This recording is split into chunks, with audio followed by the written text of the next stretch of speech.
स्वामी गुना पूर्णानंदा जी, Ramakrishna mission. हाँ डाले हैं। जी। सभी प्राणियों में भगवत दर्शन कैसे संभव है? मुझे कैसे पता चलेगा कि मैं भगवत प्राप्त हो गया हूँ? एक लौकिक उदाहरण है।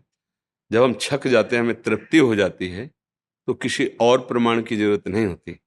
ऐसे ही जब हमारे अंदर कोई कामना नहीं, कोई चाह नहीं, किसी भी द्वंद का कोई प्रवाह हमारे हृदय में नहीं, ना उसका कोई प्रभाव है, ना उसका कोई प्रवाह है, किसी भी विषय के संग में विषय भोगने की इच्छा नहीं है, अपने आप अनुभव हो जाता है कि हमारी स्थिति भगवदानंद में है।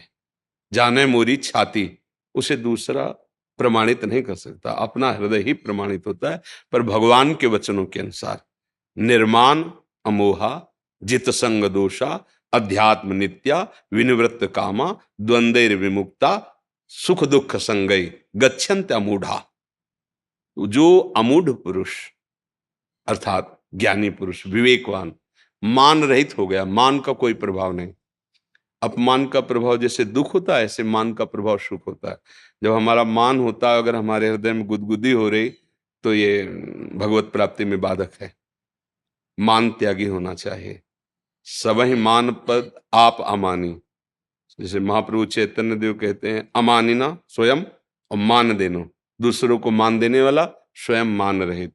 तो पहला लक्षण भगवत प्राप्त महापुरुष का होता है, उसे मान का तनिक भी प्रभाव सुख नहीं प्रदान कर पाता।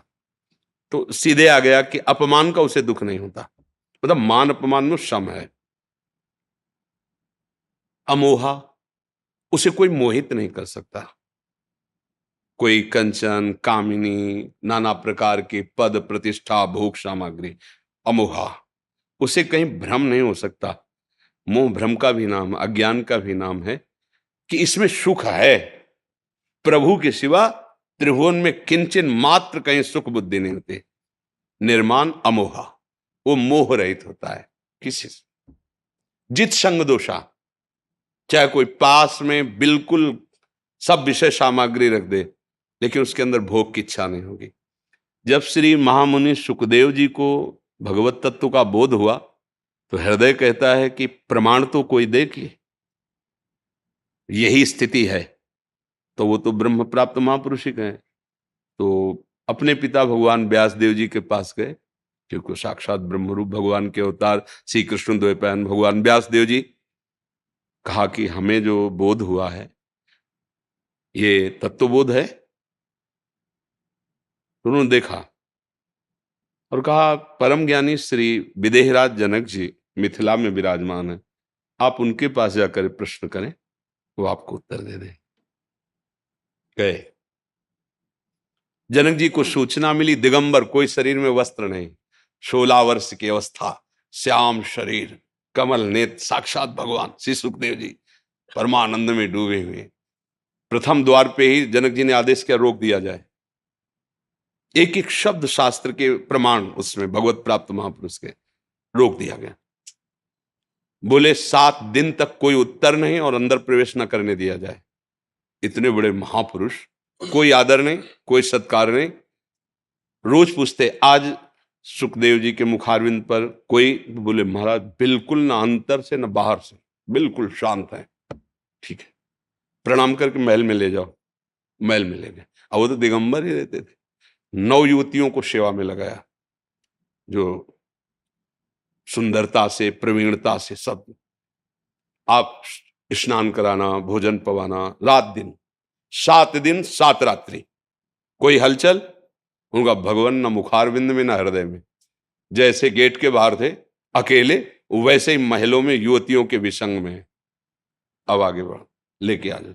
बस जनक जी खड़े हुए, कहा, जो आपको तत्वबोध प्राप्त हुआ है वही वास्तविक बोध है।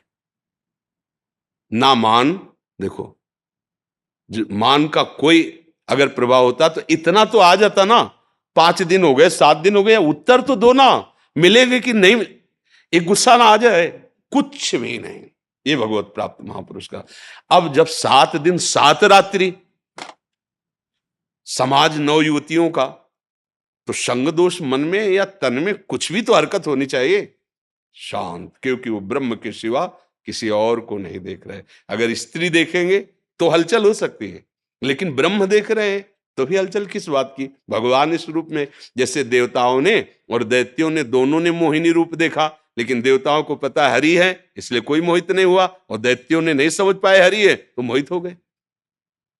तो जब हमारे अंदर किसी भी अपमान और मान का प्रभाव न हो, कहीं भी भ्रम मोह ये ना हो कि ये सुख है, जित संग दोषा, कोई भी संग आपको प्राप्त हो जाए और आपके हृदय में दोष ना पैदा हो, चाहे वस्तु, व्यक्ति, स्थान, बहिर्मुख, दुराचारी, पापी, कोई भी संग में हो, लेकिन हमारे अंदर किसी भी तरह का रोष, घृणा, नफरत या ममता, कोई भी दोष प्रकट न हो, जो जल में कमल का फूल रहे।